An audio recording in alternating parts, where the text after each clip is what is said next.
¿cuál es su valoración sobre el estado actual del clima de negocios en Centroamérica tras un año de la pandemia? Es complicado poder asegurar que el clima está bien o está mal cuando evidentemente siempre se van a registrar pérdidas porque no se ha normalizado la relación de salud. Es decir, hasta que la vacuna no esté y no se haya inmunizado a la mayor parte de la población, va a ser difícil poder decir que hemos superado esta etapa. A pesar de ello, creo que es importante remarcar que algunos de los países de la región, como el caso de Guatemala, fue uno de los países que menos sufrió, si lo queremos ver en esa forma, durante la pandemia. Paraguay y Guatemala fueron los países del hemisferio occidental en donde menos decreció la economía. En el caso de Guatemala, decreció un menos 1.5%, lo cual por supuesto significa que afectó a muchas personas, pero si lo comparamos con otros países que perdieron menos 7, menos 10%, decreció su economía, pues nos vamos a dar cuenta que los daños acá fueron menores. Yo creo que es vital para poder recuperar ese clima de negocios, por supuesto que la vacuna esté presente y que podamos inmunizar a la mayor parte de la población. Sin embargo, pues somos países en desarrollo y creo que todos los países de la región estamos experimentando pues problemas en poder adquirir la vacuna para poder inmunizar a por lo menos al 80% de la población. Así tengamos los recursos. Esto va a demorar probablemente 1 año o 2 años más. Y no quiero ser pesimista, pero ojalá fuera antes, ¿no? ¿Qué hacer? Pues obviamente utilizar todas las medidas sanitarias para evitar el contagio. Y en esto, Claudia, la población juega un papel fundamental. La población solo se puede cuidar ella misma. La población solo ella puede tomar, obviamente, todas las medidas sanitarias para no contagiarse. El secreto está en que la población pueda colaborar. En ese sentido, vamos a poder restablecer plenamente el clima de negocios. En la actualidad, muchos de los países de la región pues ya intentan volver a la normalidad. Ese es el caso de Guatemala.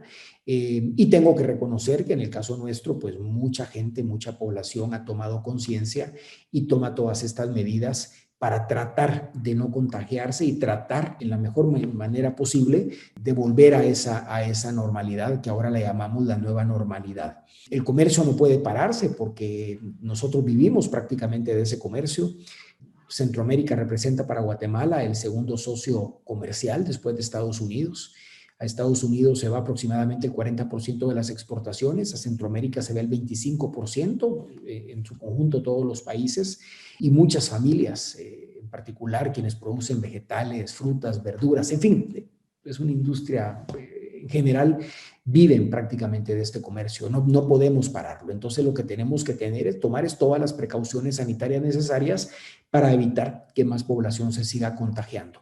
Yo calificaría el clima de negocios como bueno dentro de lo que cabe, porque si lo comparamos con otros países y otras regiones del mundo, no estamos tan mal, pero obviamente nosotros, como no tenemos forma de compararlo con otras regiones del mundo, pues decimos que estamos mal. Es parte de la dinámica del ser humano, ¿no? Pero sí tenemos nuestras autoridades, tienen que seguirle apostando a que las personas tomen conciencia, hagan caso de todas las medidas sanitarias que hay que tomarse precisamente para evitar que este virus siga propagándose y que pueda seguir pues afectando a muchas familias.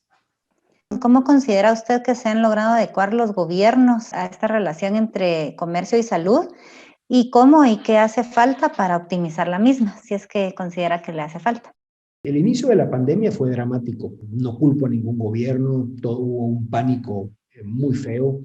De hecho, hubo un cierre total de países que afectó sin duda las economías.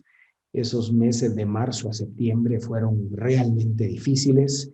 Y no culpo a los gobiernos porque se generó un miedo en donde usted recordará que nadie salía a la calle y los casos que teníamos realmente no eran significativos. Por supuesto que esa medida, a costa del comercio, a costa de la economía, pues ayudó también a que hubiera un mayor número de contagios, ¿no?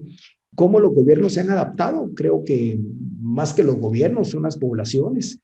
Poco a poco hemos ido entendiendo que tenemos que seguir a trabajar, que tenemos que seguir generando recursos y precisamente vinculado a mi respuesta anterior, poco a poco también hemos ido comprendiendo y muchas personas lo aprendieron porque perdieron un ser querido, tristemente, de que o se toman las medidas o vamos a pagar consecuencias muy caras. Entonces, yo creo que los gobiernos y las poblaciones se han ido adaptando a esta nueva normalidad, a usar la mascarilla, a lavarnos las manos, al distanciamiento social, a usar gel, a tratar de tener una relación muy cercana con otras personas, precisamente tomando esas medidas, ¿no?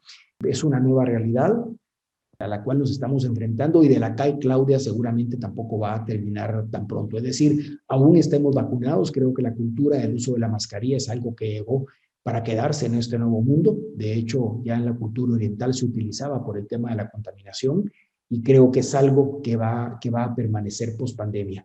Pero creo que los gobiernos y los pueblos de Centroamérica han ido adaptándose poco a poco a esta nueva realidad, y un tema fundamental es la educación. Es decir, tenemos que educar pues a nuestras poblaciones en el sentido de que el uso de la mascarilla no es para protegerse ellos, es para proteger al prójimo, es para proteger a la persona que tenemos enfrente y para no contagiar a la persona que tenemos enfrente. Eso es algo fundamental en el cual tenemos que hacer hincapié. El uso de la mascarilla y de todas estas medidas es para proteger a las personas que se relacionan con nosotros y, por supuesto, para protegernos a nosotros mismos. ¿Cómo considera usted que Centroamérica se coordinó durante esta pandemia? Si se adoptó alguna norma, acuerdo o similar para facilitar los ingresos de insumos médicos o de otros materiales necesarios para atender la pandemia. Hay una ausencia de diálogo político muy preocupante en la región, y no solo en Centroamérica, en el hemisferio occidental completo. Hace 10 años contábamos con mecanismos eficaces de diálogo como la CELAC, como el Espacio Iberoamericano, en fin, incluso la misma instancia que nos ha otorgado la OEA. Este diálogo ha venido a menos, Claudia, y digo, no es propio solo del SICA, y por supuesto que sucede en Centroamérica también. Cada vez tenemos una institucionalidad centroamericana más débil y eso es algo que me preocupa muchísimo porque Centroamérica es fuerte si está unida. Centroamérica es fuerte si toma provecho precisamente de las oportunidades que ofrecemos como bloque, como región, no individualmente.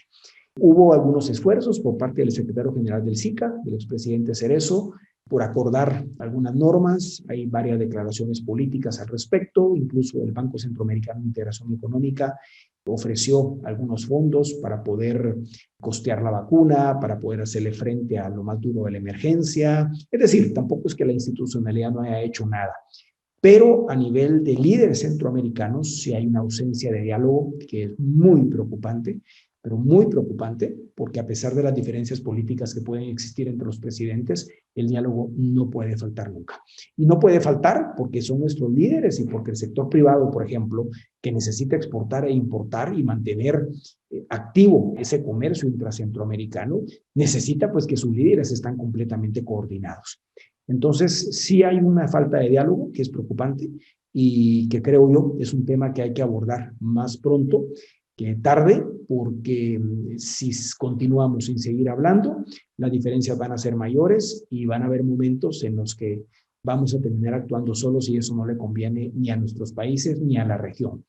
A pesar de estas medidas que se tomaron en el marco regional, que por supuesto ayudaron, y hay que destacar la labor de SICA y la labor de Comisca y la labor de SIECA, la labor del BESIE y de otras instituciones más, pues cada país también hizo lo propio. En el caso de Guatemala se aprobó una ley a principios de este año, a través de la cual se aprobaron los fondos para la adquisición de la vacuna y también a través de la cual se tomaron una serie de medidas para facilitar el ingreso al país no solo de la vacuna, sino de todos aquellos equipos que son necesarios para conservar la vacuna y también para facilitar la vacunación, porque es una logística bastante compleja que no va a ser fácil, pero bueno, pero se aprobó. Y entiendo que algunos países de la región pues también tomaron algunas medidas a lo interno. Creo fundamental la coordinación entre nuestros países, ese diálogo político no puede faltar, Claudia, tanto a nivel de presidentes como a nivel de cada uno de los ministros que conforman los distintos segmentos sectoriales que tiene la integración centroamericana, los ministros de Economía por su lado, los ministros de Salud Pública por su lado, en fin, y por supuesto la interacción entre ellos, es decir, entre consejos, porque una interacción, por ejemplo, entre Comisca y la SIECA, entre el Consejo de Integración Económica, es fundamental, precisamente para tratar de abordar regionalmente cuáles son los mayores intereses que deben protegerse E insisto, no es a costa del otro interés, sino que yo creo que pueden convivir si se toman las medidas necesarias. Si tenemos una población bien educada, si tenemos sectores bien educados, si tenemos protocolos que se cumplen a cabalidad, yo creo que podemos continuar con todas las medidas del caso, por supuesto, y con restricciones que habrá que hacer, con algunos procedimientos que son fundamentales para poder continuar con el comercio intracentroamericano, el cual no puede parar, porque si para, los afectados va a ser los mismos países, va a haber más pobreza, va a haber menos ingresos, nuestros gobiernos no se caracterizan por tener una carga tributaria alta, por lo tanto, la ayuda que pueden otorgar los estados también es bastante limitada, no solo en monto, sino que en tiempo. Entonces, sí ocasionaría problemas serios. Claro, no estoy diciendo que esto hay que hacerlo, hay que sobreponerlo al tema de la salud, de ninguna manera. Pueden convivir, se pueden adoptar normas y creo que los gobiernos que pueden tener esa capacidad de entablar ese diálogo y llegar a esos acuerdos que nos permitan poder no solo cuidar la salud de los centroamericanos, sino que también cuidar la frágil economía de nuestra región, promoviendo e incentivando el comercio intracentroamericano.